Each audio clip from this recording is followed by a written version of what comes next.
Hello everyone, I am Anandi from the Department of Mathematics, SNS College of Engineering. Today we are going to see the topic randomized block design in addition to the topic of completely randomized design, that is one way. Today we are going to see two way. Two way in the sense we have to see column wise as well as row wise.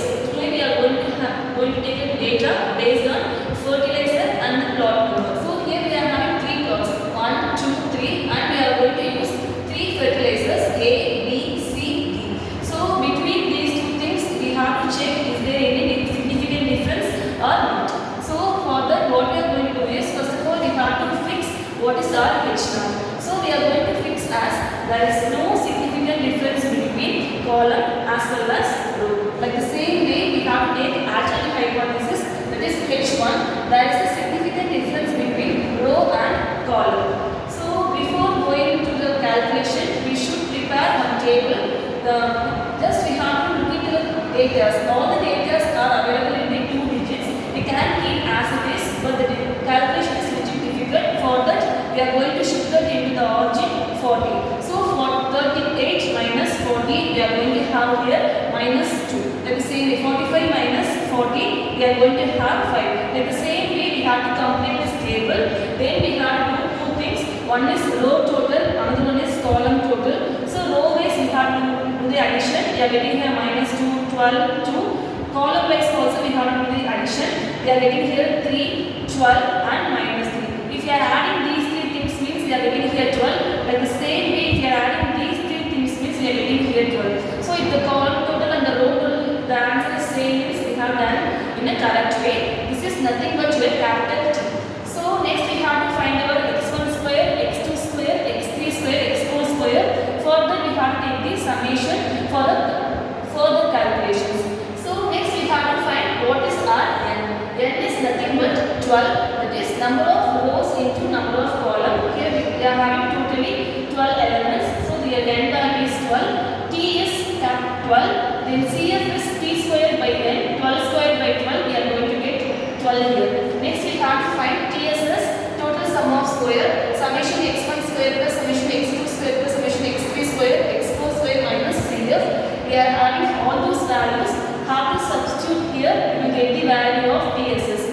Like the same way we have to go for SSC. SSC is nothing but sum of square for the column. So summation x1 the whole square by n1, summation x2 the whole square by n2 up to summation x4 the whole square by n4 minus CF. Now we should know what is n1, n2, n3, n4 and all. So n1 means number of element in each column. So in the first column we are having the element is number of element is 3. So your n1 is 3. So n2 also 3, n3 also 3, n4 also 3. So this is need not to be same. Sometimes it may be vary also.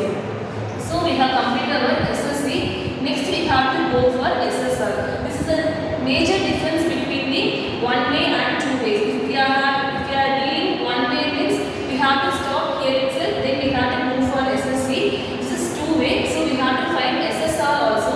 So SSR is sum of square for the row. Summation y1 the whole square by m1. Summation y2 the whole square by m2. Summation y3 the whole square by m3. Here we should know what is m1, m2, m3 and all.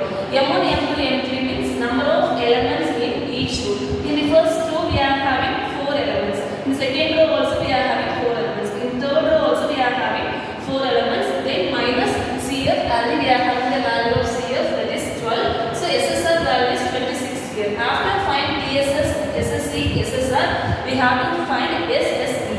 That is we have to subtract SSC and SSR from the TSS. We are having the value as 64. Now we are going to move into a table, ANOVA table. So for that we are having source of variance, sum of square, degrees of freedom, mean sum of square, F ratio and table value. Here we are having source of variance on 3, that is between column, between row and element. So SSC value is 42, SSR value is 26, SSE value is 32. Next we have to find the degrees of freedom. For SSC, column minus 1, for SSR, R minus 1, for SSE, N minus C minus R plus 1. So we are having 4 columns, 4 minus 1 is 3, 3 rows, 3 minus 1 is 2. Here we have to apply 12 minus 3 minus 2 1 that is 6. Next we have to move for MSC. MSC is nothing but SSC divided by C minus 1. So they are getting here for 14. Like the same way for MSR, SSR by R minus 1. Here we are getting 13. MSC, SSC by N minus E minus R plus 1. We are getting here 10.6. Next we have to move for the F ratio. For column we have to compare MSC versus MSE. So if we are comparing these two things means which one is higher? 14 is higher. So we have to move for MSC by MSE. So FC equal to 1.31. Like the same way next we have to compare MSR and MSE. So if we are comparing these two things means 13 is higher. So 13 by 10.6 we are getting here 1.22. Next we have to move for the table value F alpha 1. So if we are comparing these two things means we have to compare 3, 6 at 5%. The table value is 4.76. Next we have to move for 13 and 10.6. The degrees of freedom is 2, 6 at 5%. The table value is 5.14. Now we have to compare F ratio and the table value. Conclusion for the column is 1.31 is less than 4.76. That is calculated value is less than table value. So column wise accepted. Like the same way we have to check for row wise also.